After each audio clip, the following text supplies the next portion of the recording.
Why hello there everyone, it is I, the greatest what if channel you shall ever come across, Epic's What If, and today we are doing a what if Naruto was a bounty hunter, or something of the nature. Now, before we get into the videos proper, let's go through a few backstory changes. Naruto himself is aware of Minato being his father because the third Hokage revealed this to Naruto when he was about 5. Because, well, back in my day, the kids grew up far faster, you see. Basically, the reasoning there, Naruto had matured faster than others because, well, when an entire village is out to murder you, I doubt you have much of a choice in that matter. So, the third Hokage, believing Naruto is, well, mature enough, tells him who his father was back when he was 5 years old. Naruto then, to preserve the legacy of his father, because his father was the 4th Hokage, and he does look up to the Hokage for now, begins to train himself to a degree not seen before. Now, Naruto improves drastically, as we've seen in the original anime as well, where a few years of training is usually enough for Naruto to master anything, and what was it with the Rasengan? I think it was a few weeks where he actually mastered the Rasengan, so the guy can learn fast.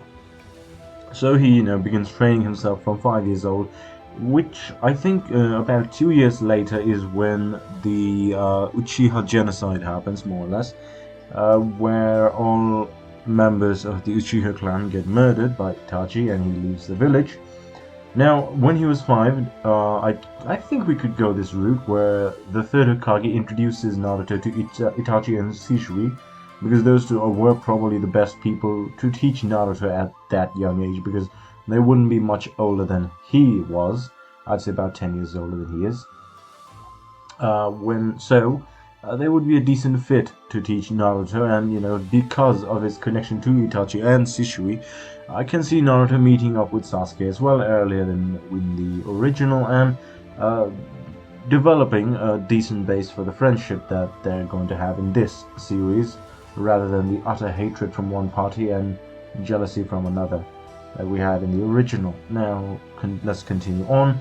After the Uchiha Massacre happened, where Shisui died a few days prior and Itachi massacred the Uchiha clan, Sasuke is left distraught, and he goes recluse for a few years. When Naruto's still there, and Sasuke knows Naruto's there for him, but sometimes you just need to focus on yourself. And Sasuke basically goes reclusive. He still cares for people, but doesn't show it as well. He still trains with Naruto, but whenever Naruto tries to bring this up, because he believes you should talk about issues, I think. Yeah, sure, he was mature enough. Sasuke basically shuts him down and walks away. Basically, the kind of relationship they have right now. Now, within the academy itself, I could see Naruto being among the top students as well, just to preserve his father's legacy. He doesn't tell anyone his father's legacy, but to basically improve himself and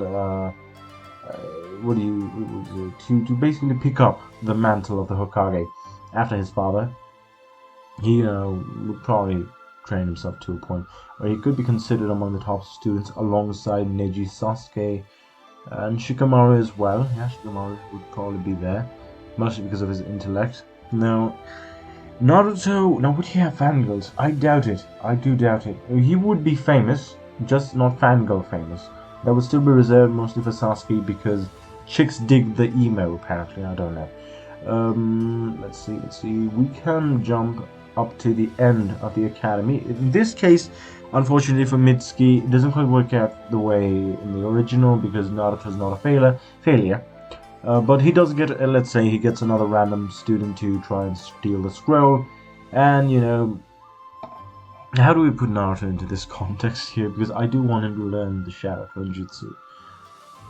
Well, let's say the student is a bit naive, and he believes, well, what harm could he do to tell Naruto? Because Naruto's a friendly guy, he would probably be friends with most people in the class. So he tells Naruto, I think I have a chance to succeed. And, he asks for Naruto's help to actually get the scroll. Naruto's a good student after all. And he decides, you know what, this is interesting, I'm going to see where this goes. And he chooses to help him. So Naruto basically takes the scroll with him, and as he goes, Naruto basically, his suspicion level rises. When he hears that the village was under attack, there was breaches in security, and the Jonins have been called away from the Hokage's office, which is not something that normally happens, basically. So this does raise Naruto's suspicion. He basically tells the guy that, I don't think this is a thing, man. You know what? How about we do this? You hide, I'm going to transform as you, and I'm going to go in the center, where you're supposed to meet Mitsuki-sensei, and we'll see how things work out, alright? So basically that's what happens, and Naruto goes to the meeting spot between Mitsuki and this kid. And let's bear in mind, Mitsuki is, well, he's not bad, just not good in terms of a fighter. So, when Naruto reaches there, Mitsuki's basically not there, just as in the original. And the kid, he's a bit afraid, so he basically kind of scrams. It's a dark forest, and this kid does not know much. So basically scrams, if something right goes, Naruto's going to inform him. Runs away. Not fit to be a ninja, basically. And, Naruto, in his curiosity, does open up the scroll and sees what is inside, where he finds out that it's basically the scroll of forbidden jutsus that are sealed away from the village, because the jutsus inside it are far too dangerous to perform, or of a evil nature, I suppose you should say. Naruto basically sees that the Shadow Clone Jutsu, he basically sees a few jutsus that he could probably read through, and he notes down the jutsus in a separate scroll himself, because this is an interesting thing. Don't want to miss this. Can't really let go of knowledge of this caliber, I suppose. From here, again, like in the original, Naruto does manage to skim through the Shadow Clone Jutsu, and because Mitsuki is not there yet, he basically trains himself in the Shadow Clone, managing to perform it relatively easily. Now, when Mitsuki does arrive, Naruto is basically transformed as this other child, and Mitsuki's like, give me the scroll, other child, and he's like, what do you want it for, and all that jazz. When Mitsuki basically pulls out a kunai and goes to the murder, because he's like, I'm just going to take it from your dead body, and Naruto transforms into himself and launches an ambush attack on Mitsuki. The ambush is going to be a simple one, where Naruto probably had like 10 Shadow Clones scattered right around the trees that would probably be surrounding the meeting spot between Naruto and Mitsuki. When they would jump down, probably knock out Mitsuki relatively easily, as he was in the original. Unfortunately, not that great a fighter, Mitsuki. He gets beaten, Naruto returns the scroll to the third Hokage, Naruto gets praised, yay. That's amazing, isn't it? Now we move on to the team selection phase. Naruto, Sakura, and Sasuke are again put into... What's Sakura be put into it? You know what, let's go with Sakura, because I don't see anyone else fitting in this team dynamic. So Sakura, Naruto, and Sasuke get fitted into Team 7 under Kakashi Sensei, and obviously Naruto and Sasuke are on better terms. Sakura, still being the annoying fangirl she is, annoys both of them thoroughly. They basically go and meet Kakashi at the rooftop, where he's like, you know what, there's a test for all of you. If you pass this, blah blah blah, you get to be ninja. Let's go, Pog. Pog? Oh my god. Anyway, he does the bell test against Naruto, Sasuke, and Sakura, where Naruto and Sasuke would probably work together relatively well, and Sakura would be, yay, Sasuke-kun, in the background, as she does. So Naruto and Sasuke would probably team up in, Naruto would probably use the Shadow Clone Jutsu, which he probably told Sasuke about, and Sasuke, considering his chakra amount right now, he probably would be able to use it. So Naruto would use about 10 Shadow Clones to launch a barrage on Kakashi to distract him, and Kakashi would obviously be impressed by this feat, because Shadow Clones are not something that any ordinary ninja could perform. So, he gets barraged by 10 Naruto at the same time, and Naruto's Taijutsu is probably on par with Sasuke's right now, so it's not as easy as it was in the original. After which, as the barrage is going on, he's lured behind, and Naruto's pushing him back, when Sasuke basically launches a fireball jutsu at Kakashi to redirect him somewhere else. When from under the ground, with the headhunter jutsu, Naruto tries to capture Kakashi, but he manages to dodge it, jumping on top of a tree.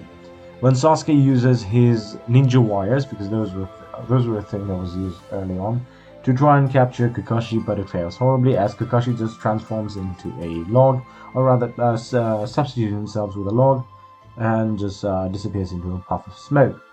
At which point Naruto begins searching frantically around the field, and he spots Kakashi resting right underneath the tree with a book in hand.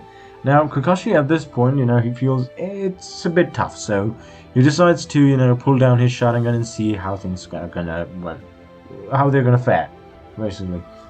Now, Naruto and Sasuke at this point are outmatched, unfortunately. While they do put up a decent fight, they would be beaten up.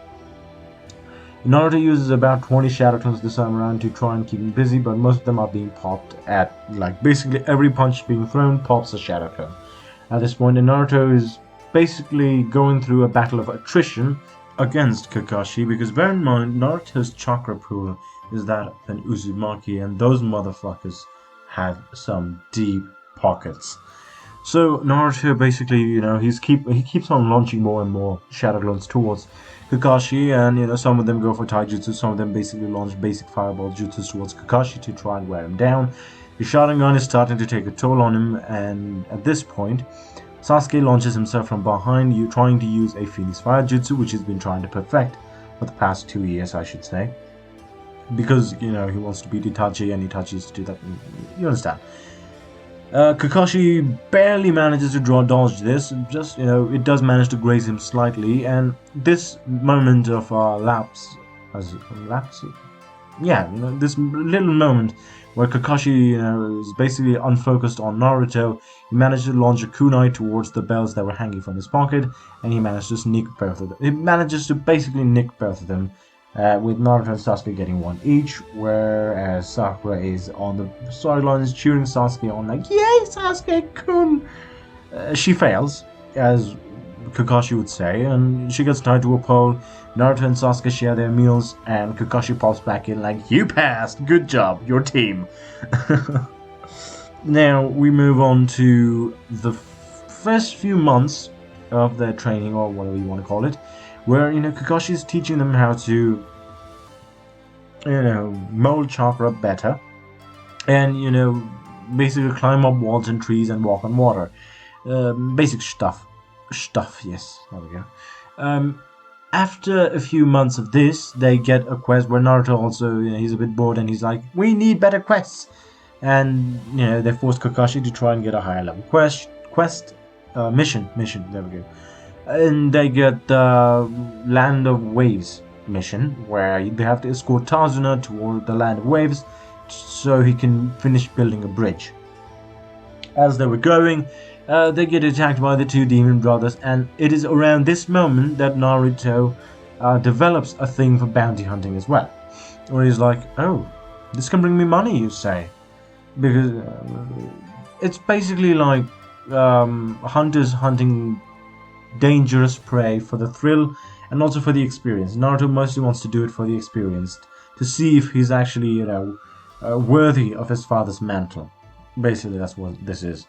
The fight against the Demon Brothers, it's a fairly simple one with Naruto and Sasuke. They would be able to beat them at this point relatively easily, as one of the Demon Brothers pops and attacks Sasuke. He just dodges him without much effort and, knocks him at the back of the head, knocking him down, while the other Demon Brother gets a special treatment as he's rushing to attack Naruto.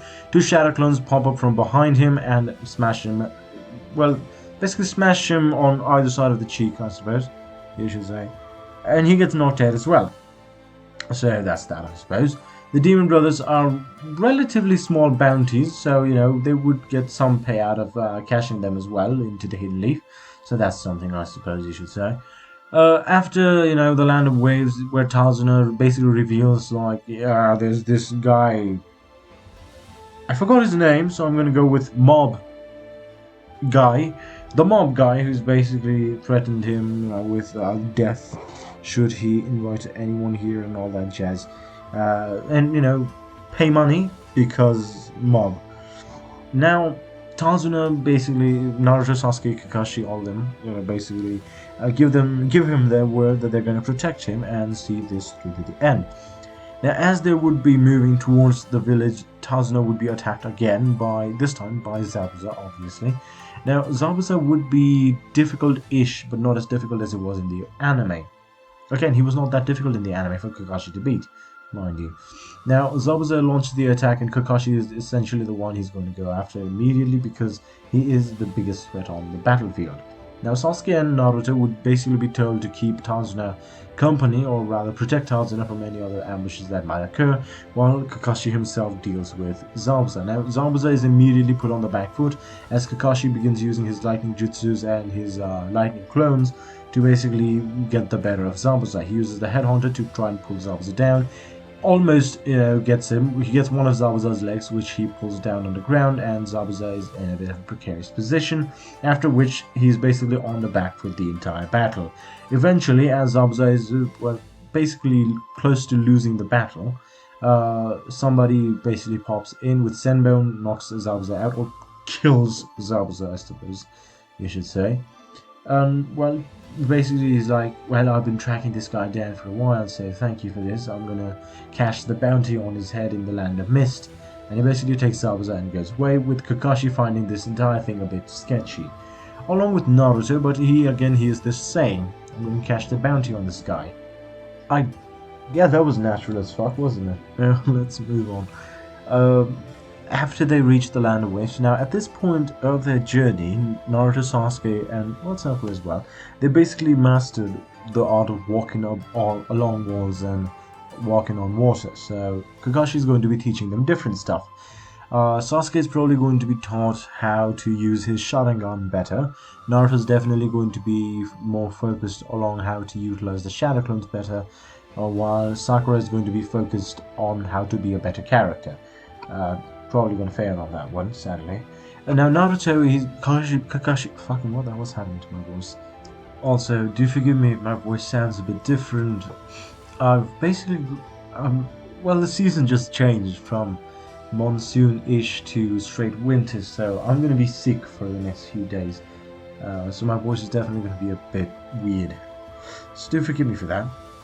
So now, what was I? Yes, Kakashi is basically going to tell Naruto the secrets of the Shadow Clone, where, basically everything you learn through a clone is going to be returned to you once that clone pops away. So it's basically a really quick way to gain XP. Now Naruto, after finding this out, basically Kakashi, he gives Naruto a few jutsus to learn, I should say, along with his Shadow Clones, and he goes fighting alongside that. He's probably going to be learning a base practice for the Rasengan at this point.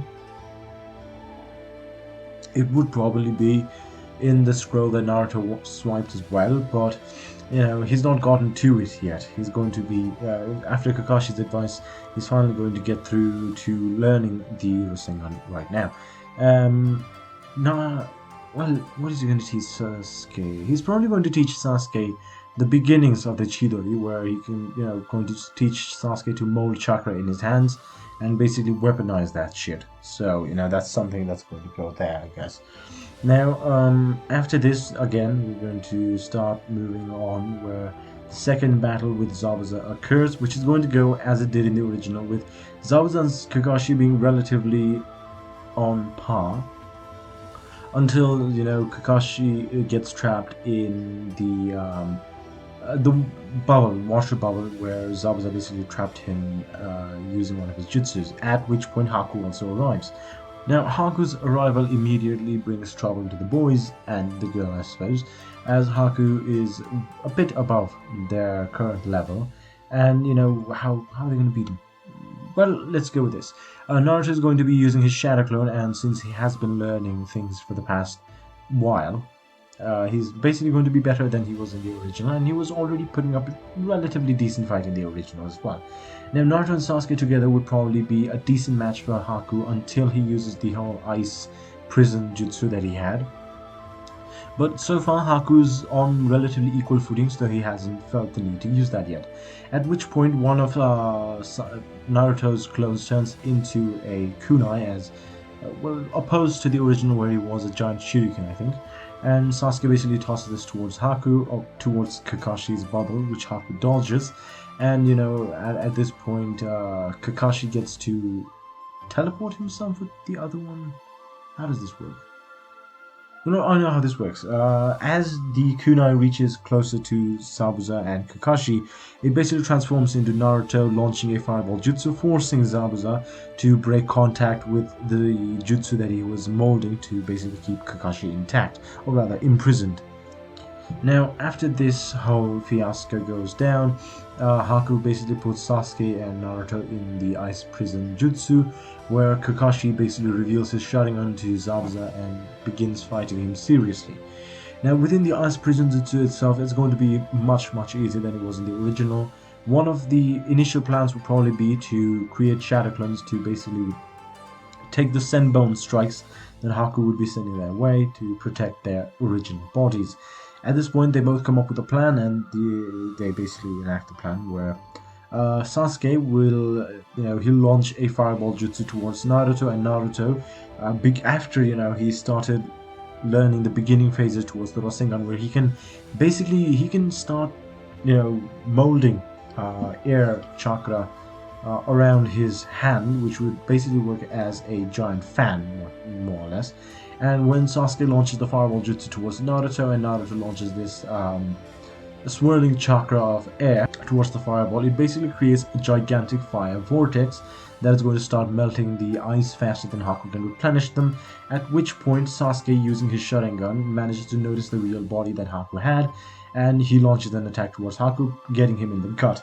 After this point, Haku is ejected from the ice prison jutsu, and Naruto and Sasuke basically go ham on Haku. Now, will Haku and Naruto have met? They will have met. Yeah, they can meet.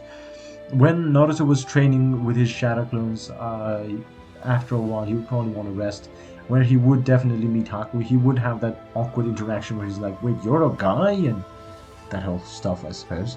After which, Naruto's going to, try and kill Haku.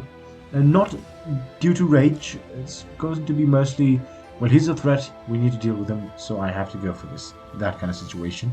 Where Naruto goes with a kunai towards Haku's neck, where Haku seems to have surrendered, at which point Haku's mask drops. Naruto's stunned, you're like, what? Naruto's stunned, where he basically goes, what? It's you? And Haku's like, yes, it was me all along, the person you met a few days ago.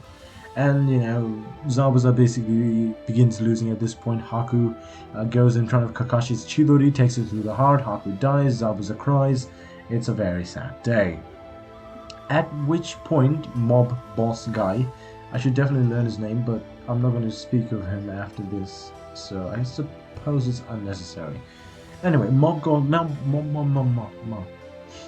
The math's a bit dry and water's not fixing it. I'm a bit annoyed, I'm sorry.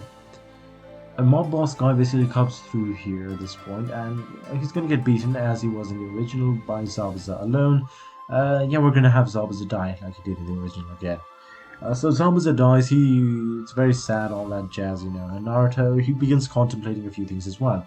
Zabuza and Haku, they were probably loyal to their villages at some point, so what made them run away to this extent, where they're fugitives from their villages, fugitives from other people, basically doing this whole bounty stuff for, relatively decent earnings, I suppose, but it's not really the most honorable lifestyle now, is it?